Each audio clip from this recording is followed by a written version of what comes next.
नमस्कार दोस्तों, target with PS Parihar channel में आपका स्वागत है। आज के इस वीडियो में हम लोग बात करेंगे सबसे पहले यूपीएससी की। यूपीएससी ने एक बहुत बड़ा बदलाव किया है, उसकी चर्चा करेंगे और उसके बाद में हम लोग बात करेंगे एलटी ग्रेड शिक्षक भर्ती की। आज सुनवाई हुई जबरदस्त तरीके से।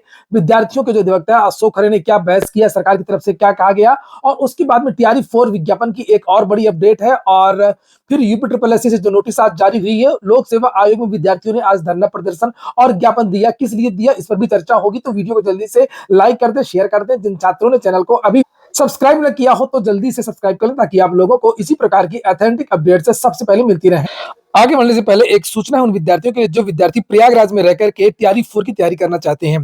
तो प्रयागराज में एक बड़ी कोचिंग आ गई है, द ऑफिसर्स एकेडमी। यहाँ पर आप लोग जाकर के कोचिंग कर सकते हैं। इनका एक कॉन्टैक्ट नंबर है 7739295552। ये ऑफलाइन कोचिंग है जिसका बैच 23 फरवरी से स्टार्ट हो रहा है। यहाँ पर पीआरटी का भी बैच चलेगा, जूनियर का भी बैच चलेगा, टीजीटी का भी बैच चलेगा, और जो पीजीटी का बैच है वो भी चलेगा। टीआरई 1, टीआरई 2, टीआरई 3 में रिकॉर्ड सिलेक्शन हुआ छात्रों का इस संस्था।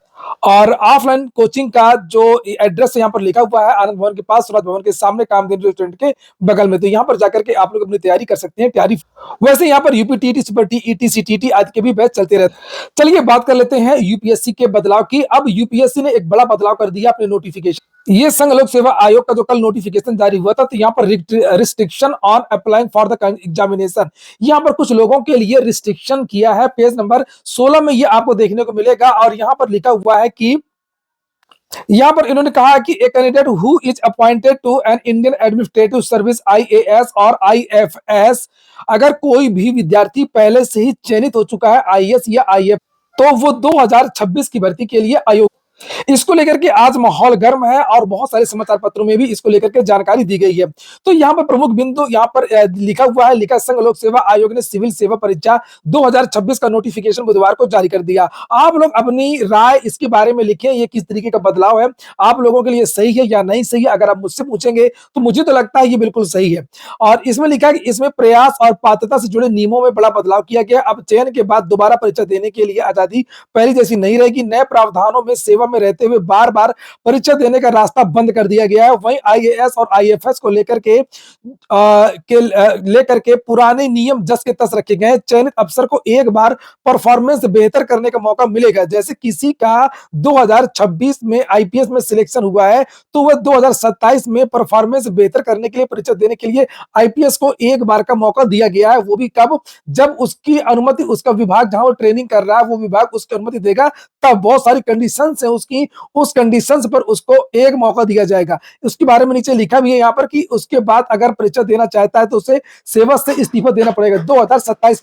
तो यहाँ पर लिखा कि उसको एक मौका तो दिया जाएगा अगर वो पहले से चयनित है, और उसके बाद में अगर उसको चाहिए मौका तो फिर उसको इस्तीफा देना पड़ेगा। आयोग ने इस बार 933 पदों के लिए विज्ञापन कल जारी किया था, और उसको लेकर के यहाँ पर लिखा हुआ कि सिविल सर्विस एग्जाम 2026 में अगर ग्रुप ए, आपको पता होगा कि 3 प्रकार के इसमें पद होते हैं। एक अखिल भारतीय सेवा के पद होते हैं, जिसमें आईएफएस आदि के पद होते हैं। उसके बाद में फिर ग्रुप ए के पद होते हैं, और फिर बाद में ग्रुप बी के पद होते हैं। जो केंद्र शासित जो राज्य होते हैं वहां पर उनकी नियुक्ति होती है, जो ग्रुप बी के अधिकारी होते हैं।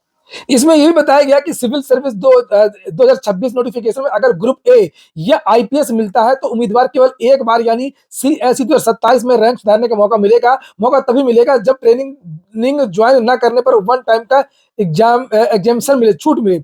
छूट फाउंडेशन कोर्स तक ही सीमित होगी। यदि उम्मीदवार ट्रेनिंग ज्वाइन करता है और ना ही छूट लेता है तो सीएसई 2026 और सीएसई 2027 दोनों के आधार पर अगर उसको सेवा मिलती है तो वो रद्द हो जाएगी। बिना पूछा आपको कुछ नहीं कर सकते। सीएसई 2026 से चयनित उम्मीदवार सीएसई 2027 देना चाहते हैं तो उनको अपने विभाग से अनुमति लेनी होगी। और जो एक मौका मिल रहा है उसके लिए, पहले से अगर आईपीएस है तो दोबारा आईपीएस नहीं आपको मिल। एक बात और इन्होंने कहा है कि अगर आपने प्री दे दिया है या आपने आवेदन कर दिया है, प्री एग्जाम के पहले ही आपका रिजल्ट आ गया है और पहले से आप आईएएस में चयनित हो गए हैं, तो फिर आपका जो रिजल्ट है वो रोक दिया जाएगा, जो नया वाला आपने आवेदन किया है। अगर आपका प्री में नाम आ चुका है और पिछली बार अभी अभी अभी आपका चयन फाइनल नहीं हो पाया है, फिर आपने मेंस दिया है नए वाले में, और मेंस देने के बाद में या देते समय ही अगर आपका रिजल्ट आ जाता है आईएएस या आईएफएस आदि में, तो आप फिर आगे के चरण के लिए जो नया वाला आवेदन है उसके लिए फिर आप अपात्र हो जाएंगे, उसमें आपका चयन नहीं होगा। किसी भी चरण में अगर आपका जो चयन हो जाता है उसके पहले तो आपको अगली भर्ती के लिए आयोग घोषित कर दिया जाएगा, सीधी सी बात। अगली सूचना यूपीएससी नोटिफिकेशन को, जिसको लेकर के आज बहुत सारे विवाद है कि इसमें बहुत सारी गलतियां हैं इस नोटिफिकेशन।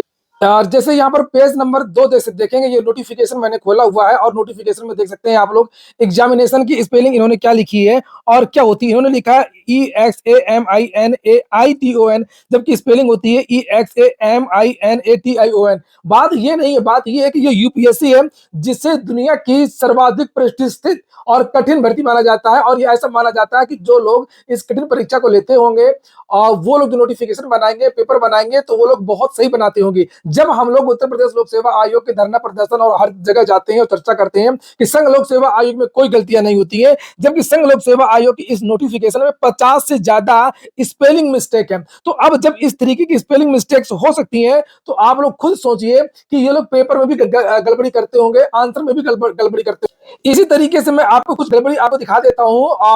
यहाँ पर पेज नंबर 7 में आप देखिए फंक्शनल की स्पेलिंग क्या होती है। कि देखिए यहाँ पर भी मिस्टेक की है, FUNCT लिखा हुआ है यहाँ पर, जबकि सही जो स्पेलिंग होती है आप लोग यहाँ पर देख सकते हैं फंक्शनल होती है। ये यूपीएससी का नोटिफिकेशन है। यूपीएससी जिसको माना जाता है कि यहाँ के जो लोग चुने हुए होते हैं वो दुनिया के सबसे ज्यादा योग्य होते हैं, जो यहाँ पर बैठे होते हैं वो भी बहुत योग्य होते होंगे। तो आप लोग खुद देखते जाए, यहाँ पर TION होना चाहिए, TINA। तो आखिरकार ये देखिए यहाँ पर ये लोग कुछ कंटेंट राइटर वगैरह होते हैं, कुछ चेक करने वाले होते हैं, उनको नहीं रख सकते। किस तरीके से जल्दबाजी में ये नोटिफिकेशन बनाते हैं आप लोग देखिए। पेज नंबर ये 8 नोटिफिकेशन का, और यहाँ पर एब्रीविएशंस की स्पेलिंग इन्होंने क्या लिखी है, जबकि सही स्पेलिंग होती है ABBREVIATIONS। तो यहाँ पर आई, ये देखिए यहाँ पर ये ई की जगह इन्होंने आई लिखा। मतलब लगातार इतनी सारी स्पेलिंग की मिस्टेक इन लोगों ने की है, हर पेज में की है। मैंने अभी 7 में दिखाया, 8 में दिखाया, पेज नंबर 2 में दिखाया आप लोगों को। पेज नंबर 8 में जो अभी आपने एब्रीविएशन को यहाँ पर देखा, ये देखिए एब्रीविएशन की स्पेलिंग इन्होंने क्या लिखा है, और यहाँ पर ई होना चाहिए और यहाँ पर इन्होंने आई लिख दिया है ये इस जगह पर। इसके अलावा पेज नंबर 8 में ही एक मिस्टेक, यहाँ पर ये कैटेगरीज ये देखिए आप, और ये ओ ऑफ अलग होना चाहिए और डिसेबिलिटीज अलग होना चाहिए, तो इन्होंने जोड़ दिया। उसके बाद में सबसे बड़ी बात यह है कि जो पेज नंबर इनका 9 है, पेज नंबर 9 में इन्होंने बहुत सारी गलतियां करी हैं। पेज नंबर 9 में आप देख सकते हैं यहाँ पर ये छत्तीसगढ़ की स्पेलिंग इन्होंने क्या लिखी है। आप बताइए छत्तीसगढ़ की स्पेलिंग यहाँ पर ये डबल टी आता कि नहीं आता है, और जहाँ डबल टी नहीं आता है वहाँ पर टी लिख दिया है। कोलकाता की स्पेलिंग में इन्होंने डबल टी लगा दिया है, कोलकाता लिख दिया है। जब खुद अंग्रेजी नहीं आती है और ये लोग खुद ही इंग्लिश में फेल हो रहे हैं, तो ये लोग परीक्षा में किस तरीके से बच्चों को क्वालिफाइंग करवाएं। आप लोगों ने देखा होगा कि पेज नंबर 2 में एग्जामिनेशन की स्पेलिंग इन्होंने गलत लिखा था। एग्जामिनेशन की स्पेलिंग ये बार बार गलत कर रहे हैं। ये देखिए आप लोग कमेंट बॉक्स में बताइए कि एग्जामिनेशन की स्पेलिंग क्या होती है। बताओ, एग्जाम ले रहे हैं और एग्जाम की ही इनको स्पेलिंग नहीं पता है कि EXAMINATION होता है। यहाँ पर ये देखिए ये NATI होना चाहिए टी के बाद, कर दिया टी के पहले, तो यहाँ पर फिर से इन्होंने मिस्टेक किया है। 10 मिस्टेक तो ये हो। ये लोग एग्जाम ले रहे हैं और एग्जामिनेशन की स्पेलिंग नहीं पता। जिनका एग्जाम ले रहे हैं मतलब कैंडिडेट्स, तो कैंडिडेट की भी स्पेलिंग इनको नहीं पता है। बताइए आप लोग कैंडिडेट की स्पेलिंग क्या होती है? CANDO नहीं होता, कैंडिडेट्स लिख दिया। कैंडिडेट्स क्या होता है भाई? कैंडिडेट्स की स्पेलिंग इन्होंने एक जगह नहीं गलत किया, पेज नंबर 18 में भी गलत किया, पेज नंबर 28 में भी गलत किया है। पेज नंबर 28 आप जब खोलेंगे वहां पर भी मतलब वीडियो बहुत लंबा हो जाएगा, मैं छोड़ देता हूं। लेकिन मैं अगर आप कहीं कहेंगे तो मैं डाल दूंगा टेलीग्राम चैनल वगैरह में। 50 से ज़्यादा गलतियां इनके नोटिफिकेशन में है स्पेलिंग को लेकर। भाई ये लोग किस तरीके से पेपर बनाते होंगे यूपीएससी वाले, किस तरीके से IAS PCS बनेंगे यहाँ से। यहाँ पर देख सकते हैं ये पेज नंबर 24 मैंने निकाला है, और यहाँ पर भी कैंडिडेट की स्पेलिंग इन्होंने क्या लिखा है। देखिए कितना गंदा लिखते हैं यार ये लोग। बताइए ये IAS PCS बनाने वालों का नोटिफिकेशन इतना गलत है। चलिए छोड़िए, हम लोग दूसरी सूचना देखते हैं, हमारे पास और भी काम। हम बात करेंगे अब LT ग्रेड को लेकर के, चूंकि बहुत ज़्यादा चर्चाएं सोशल मीडिया में चल रही थी कि सर LT ग्रेड में क्या हुआ, LT ग्रेड में क्या हुआ। तो मैंने सुबह की वीडियो मैंने आप लोगों को जानकारी दी थी, कल भी मैंने इसको लेकर के वीडियो बनाया था। आज जो बहस हुई थी वो कैडर को लेकर के हुई, चूँकि पिछली सुनवाई में हाई कोर्ट ने सरकार से ये मांगा था, चूंकि छात्रों की ये दलील थी कि ये जो अध्याचन आया है महोदय, ये सभी GIC का है, चाहे वो जूनियर वाले GIC हो, चाहे वो केवल एलटी वाले जीआईसी हो, यानी कि जहां पर कक्षा 9 से 10 और 11-12 की कक्षाएं चलती हैं, और जहां पर 6 से लेकर के 12 तक की कक्षा चलती हैं। दो प्रकार के जीआईसी होते हैं, जीआईसी एक तो वैसे 3 प्रकार के होते हैं। तो विद्यार्थियों को ये कहना था कि ये सभी जीआईसी के लिए भर्ती हो रही है, और आयोग का और सरकार का ये कहना था कि नहीं, हम केवल 9 और 10 ऐसे विद्यालय जहां पर केवल 9 और 10 की भर्ती हो रही है वहां की भर्ती कर रहे हैं। तो इसके बदले में अध्याचन को लेकर के कहा गया कि आप लोग एक एफिडेविट में बना करके दीजिए, हमको अध्याचन दीजिए कि विध्याचन किन विद्यालयों का आया है, केवल इन विद्यालयों का आया है या 6 से 8 वाले विद्यालयों का भी आया है। तो आज इन्होंने अपने मन से जिस तरीके से भी हो, इन्होंने कहा कि लिखित प्रमाण दिया इन्होंने कि ये जो हम भर्ती करने जा रहे हैं 7,444 पदों की भर्ती जो हो रही है, ये केवल और केवल 9 से 10 की भर्ती हो रही है। आज इन्होंने ये अपना रिकॉर्ड में दे दिया। उसके बाद में और इन्होंने कहा कि जो जूनियर की भर्ती है इसको हम अलग से करेंगे। तो जो अधिवक्ता थे आज सीनियर अधिवक्ता अशोक खरे ने ये कहा कि ये बताइए 6 से 8 के लिए कैडर कहाँ है? उत्तर प्रदेश में तो कैडर ही नहीं है। जो सीटी जो कैडर था जूनियर का, वो डाइंग कैडर तो 1991-92 में घोषित कर दिया गया है, उसको एलटी में मर्ज कर दिया गया है। आप भर्ती कर ही नहीं सकते हैं 6 से 8 की अलग से, कोई कैडर ही नहीं बना है। एलटी का कैडर जोड़ दिया गया, कैडर बेस भर्ती होती है। जीआईसी के जो टीचर होते हैं 9 से 10 वाले जो भी टीचर होते हैं, इनका ट्रांसफर होता रहता है, कभी इस विद्यालय में कभी इस विद्यालय में, इनका प्रमोशन भी होता रहता है, कभी प्रवक्ता बन जाते हैं, कभी ये डीआईओस बन जाते हैं, कभी कुछ बन जाते हैं। तो कहा इनका एक कैडर होता है और उस कैडर के हिसाब से इनका पोस्टिंग वगैरह होती है, और ऐसा कहीं विद्यालय वाइज कहीं अलग अलग नहीं होता है। तो फिर इसको लेकर के किसी को आज कुछ समझ में नहीं आया। सोमवार की डेट लगा दी गई है कि करें तो करें क्या, ना आयोग की समझ में आया, ना जज साहब की समझ में आया, और ना ही उत्तर प्रदेश सरकार की समझ में आया। तो अब सोमवार को देखते हैं क्या होता है। विद्यार्थियों को यही मांग है कि इस नोटिफिकेशन को रद्द किया जाए। नोटिफिकेशन में कहीं कुछ नहीं लिखा है कि इन शिक्षकों से किसको पढ़वाया जाएगा, केवल सहायक अध्यापक इसमें लिखा हुआ है। कैडर तो वास्तव में अब एक ही है, 6 से लेकर के 10 तक का एक ही कैडर है, वो जिसमें सीटी और एलटी दोनों आते हैं। अब ये और कैडर के हिसाब से ही वास्तव में भर्तियां होती हैं, और इसको जो अधिवक्ता है, छात्रों के अधिवक्ता जो शोक करें, उन्होंने काफी अच्छी तरीके से अपनी बात को रख। अगली जो सूचना है वो उत्तर प्रदेश लोक सेवा आयोग की है। 2-3 सूचनाएं हैं। एक तो ये आज जो नोटिस जारी हुई है लोक सेवा आयोग की, जिसे देख सकते हैं प्रीलिम्स का जो कल रिजल्ट जारी हुआ था पीसीएस प्रीलिम्स का, उन विद्यार्थियों का पूरा जो साक्षात्कार कार्यक्रम है वो जारी कर दिया गया है, और यहाँ पर उसको लेकर के जानकारी भी दी गई है कि कितने बजे से लेकर के कितने बजे तक इंटरव्यू होगा। 16 फरवरी से इन विद्यार्थियों का इंटरव्यू है। भर्ती की प्रक्रिया बड़ी तेजी से अब आगे बढ़ेगी, और यहाँ पर जो है 20 मार्च को भी है, और यहाँ पर जो डॉक्यूमेंट्स वगैरह हैं उसको किस तरीके से डाउनलोड करना है, क्या क्या चीज़ें करना है, उसको लेकर के नीचे यहाँ पर जानकारी दी गई है। वहीं पर आज उत्तर प्रदेश लोक सेवा आयोग में संयुक्त प्रतियोगी हुंकार मंच की तरफ से एक ज्ञापन दिया गया, एक ज्ञापन नहीं दिए गए, 3 ज्ञापन दिए गए हैं।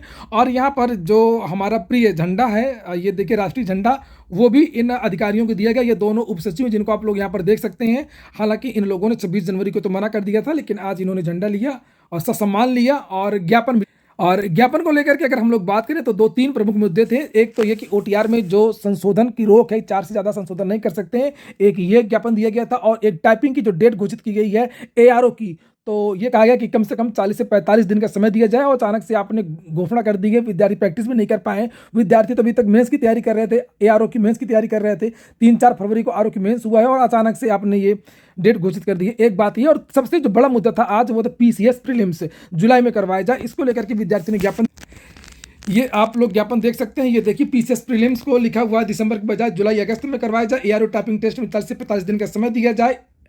ओटीआर में संशोधन को लेकर के भी यहाँ पर ये देख सकते हैं, ये ज्ञापन दिया गया। और वहीं पर कुछ छात्र एई के आ गए थे कि एक का जो रिजल्ट रुका हुआ उसको लेकर के भी लोक सेवा आयोग उसको जल्द पहल करे, और जो एई की जो भर्ती की जो प्रक्रिया है वो आगे बढ़े।